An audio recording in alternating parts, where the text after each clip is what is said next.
बिहार में होने वाले तमाम प्रतियोगिता परीक्षा में कदाचार के मामले सामने नजर आते हैं।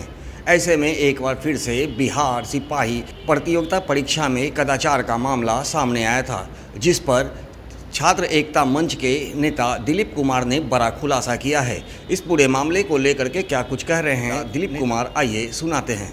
बिहार पुलिस सिपाही भर्ती परीक्षा का जो पेपर लीक हुआ था उसकी अभी जांच चल रही है और अभी तक जितने लोग गिरफ्तार हुए हैं उनमें जो सेटर गिरफ्तार हुए हैं वो पहले से बिहार पुलिस में सिपाही पद पर नौकरी कर रहे हैं, यानी कि बिहार सरकार में वो नौकरी कर रहे हैं, सरकारी नौकरी कर रहे हैं। और ये भी बात सामने आई है कि वो सिपाही खुद सेटिंग से सिपाही बना था। पिछली बहालियों में सिपाही भर्ती जो पहले हुई थी उनमें वो सेटिंग कराकर सिपाही बना और फिर वो सेटर भी बन गया। और अभी 15 से अधिक सिपाहियों पर कड़ी नजर है। 15 से अधिक सिपाही संदेह के घेरे में हैं, जिन पर जांच हो रही है। और हो सकता है ये संख्या जब जांच आगे बढ़े तो 50, 100, 200 भी पार हो जाए तो आश्चर्य नहीं होना चाहिए, क्योंकि ये खेल बिहार में लंबे समय से चला आ रहा है।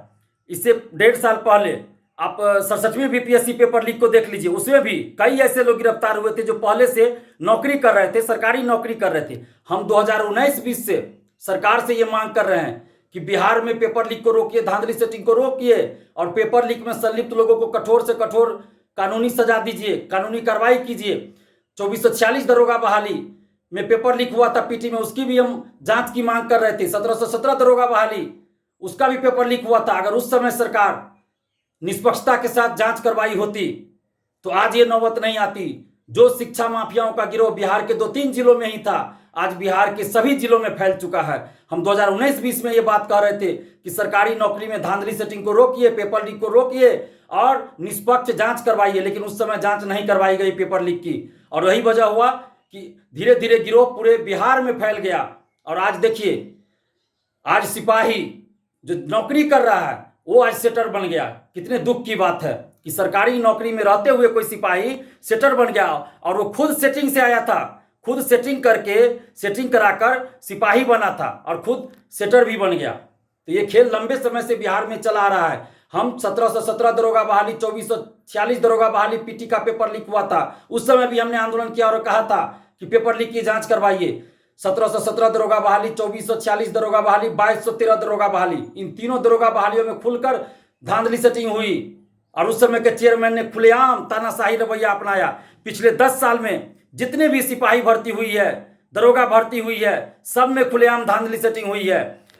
इसके अलावे बीपीएससी से जो बहालियां 10 साल के अंदर हुई है, बीएसएससी से जो बहाली हुई है और भी जो बहालियां हुई है, अगर सब की जांच करवा ली जाए। हम तो सरकार से मांग कर रहे हैं, नीतीश कुमार जी से मांग कर रहे हैं कि पिछले 10 साल में जितने भी सरकारी नौकरी के लिए बहालियां आई है, प्रतियोगी परीक्षाएं आयोजित हुई हैं, उन सब की आप निष्पक्ष जांच एक बार करवा दीजिए।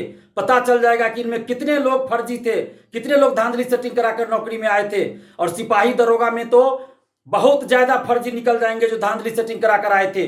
64वीं बीपीएससी में खुलेआम धांधली सेटिंग की बातें सामने आई थी और भी भर्ती में। तो इसलिए हम ये मांग कर रहे हैं सरकार से कि पिछले 10 साल में जितनी भी बहालियां आई है उन सब की आप निष्पक्ष जांच करवाइए और फर्जी लोगों को बाहर कीजिए। और इस सिपाही बहाली में जो भी सिपाही बहाली पेपर लीक में जो भी संलिप्त हो उन सब पे कठोर कानूनी कार्रवाई होनी चाहिए। और अगली परीक्षा जब भी हो सिपाही की, उसमें पारदर्शिता के साथ बहाली हो। और दरोगा भर्ती के लिए भी जो फॉर्म भराया जा रहा है उसको भी निष्पक्षता के साथ उस बहाली को पूरा होना चाहिए और पूरी व्यवस्था के साथ कोई पेपर लीक ना हो, धांधली सेटिंग ना हो और साथ ही पारदर्शिता के साथ बहाली पूरी हो।